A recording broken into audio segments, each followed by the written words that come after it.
The whole world is ready to bail out of bucks. They just want to do it in a way where they're not going to lose on their investments. That's all that's going on. All the people around the world, the Japanese who have $1 trillion, the Chinese who have $1 trillion, the Saudis have $1 trillion, the Europeans something similar, they're all going to dump it at the same time. The rush for the exits. And that will then create hyperinflation. When America finishes supplying the manpower and the military for standardization of the world into the one system, and they want a secular world society with a hint of greening and Gia worship for sustainability reasons, America, as they're finishing off this agenda, they'll be pulling the rug from underneath Americans at home at the same time towards the latter stages. When the dollar starts to slide, and this was always the nightmare of Paul Adolph Volcker, who is now sitting in the Obama White House, once the dollar starts to go, there's nothing to stop it. There's no useful way that you can stop it once it begins to gather momentum. So I think we're facing the probability of some form of dollar panic combined with hyperinflation sometime during the Obama presidency. They're now pulling the rug away from under the feet of the people. They're becoming rapidly a non-manufacturing country. Any country that can't manufacture its own goods, even for self-defense, therefore is no longer sovereign, independent, and able to sustain itself, which tells you that this is all part of the plan. It started with the very beginning when you established that there was a Federal Reserve System given the power of the state to create money out of nothing and to do so without any regard to the will of the people, without any regard to what's behind the money system.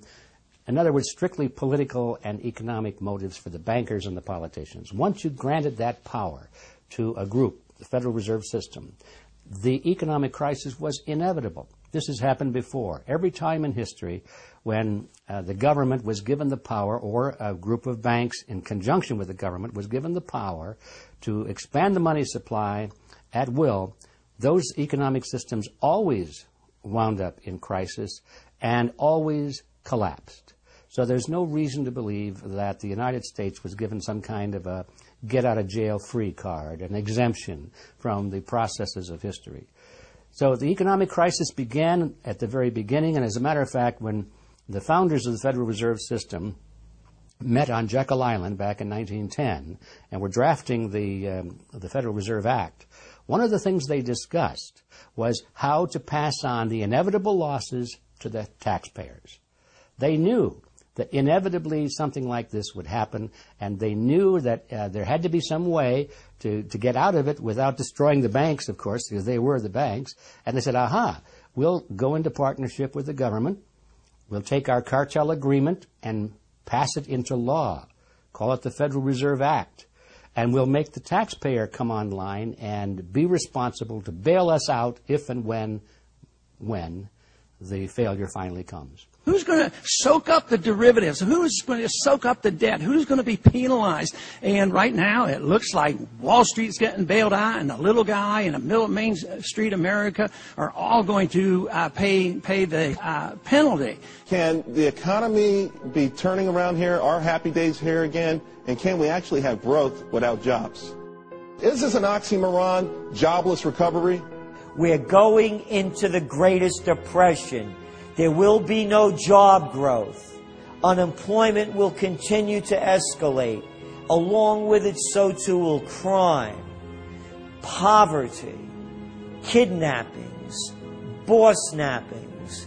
And the more things spin out of control, the harder the hammer is going to come down by the federal government to keep everyone in control. Power is much, much more important to them than money is. Money is only a way to the means.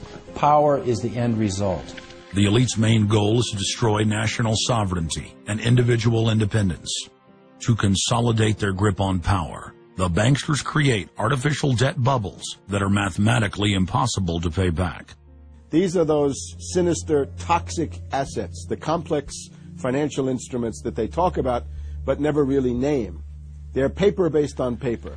They're credit default swaps, collateralized debt obligations, mortgage-backed securities, asset-backed securities, structured investment vehicles, auction rate securities, and so on down the line. It's an immense mass of cancerous, fictitious, speculative paper, bloated in value, impossible to bail out. Triage the derivatives on their books. There's no way to bail out a $1.5 quadrillion black hole of derivatives, but nevertheless they tried. The Wall Street cronies are crooks. If you leave the vault to the bank open, these people are going to help themselves. The job of the government is to make sure there's somebody there to make sure the vault is closed, and very few people have the combination.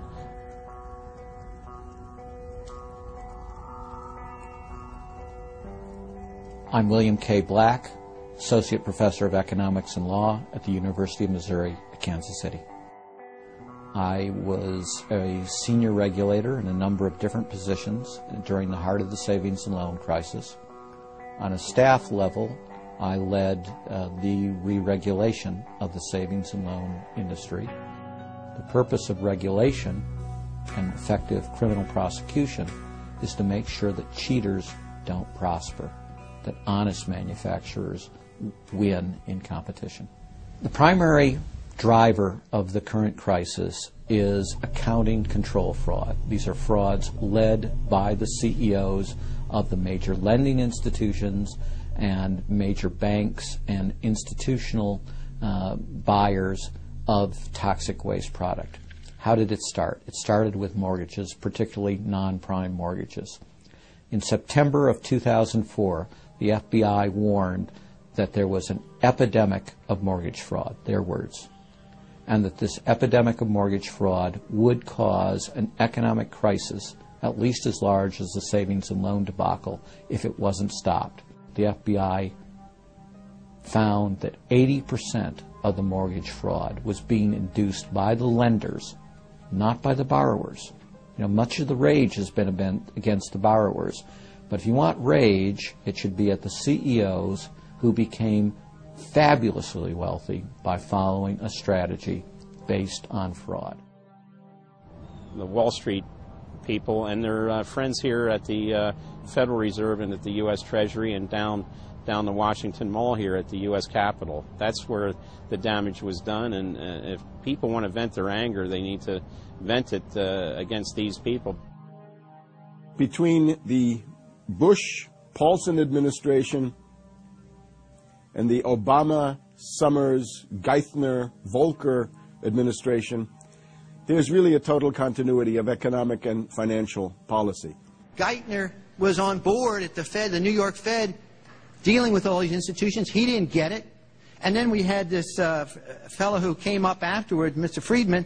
He was on the Goldman Sachs board, and he didn't last too long as a Fed chairman. Why? Because he had a conflict of interest. Is it possible that there's so much conflict of interest here that all you folks don't even realize that you're helping people that you're associated with, and you should be recusing yourself for America's ethics? I behaved with the... You don't think you should have recused yourself when you asked Lehman to go in bankruptcy, you didn't put Bear Stearns in bankruptcy, and then you folded Merrill Lynch into... I mean, isn't there some point where you got to say, hey, I got a conflict of interest here? You don't feel any kind of scintilla of ethics on this thing at all? Totally. I operated very consistently within the ethic guidelines I had as Secretary of the Treasury, and when it became clear that we had some very significant issues with Goldman Sachs and with why didn't you recuse yourself with Morgan Stanley, what I did then, it would have been very wrong for me to recuse myself. What I did was I went and got a waiver from the ethics agreement, because when we had concerns... Who was in charge of the ethics agreement? What? Who's in charge of the ethics agreement that you got a waiver? We have a Office of Ethics at Treasury, and we have a White House Ethics Office. So you got it from the legal counsel from the White House? We got it from the Government Ethics Office. So we had Snow, we had Paulson, now we have Geithner. All these people cut from the same bowl of cloth. These are not independent Treasury secretaries. They're part of the problem, not part of any solution. And it would have been nice to see President Obama effect some change in Treasury, but of course, he went and got a Wall Street insider as his Treasury secretary. Everything that's speculative, parasitical, cancerous, bloated from all these administrations, going back to Carter and even beyond, comes together in the Obama administration. With Volcker, with Summers, who's part of the economic crimes under Clinton, the guy who brought you derivatives and the abolition of the Glass-Steagall firewall. You could not have gotten a more perfect setup for a takeover from a previous government, the Bush regime, than the Obama regime.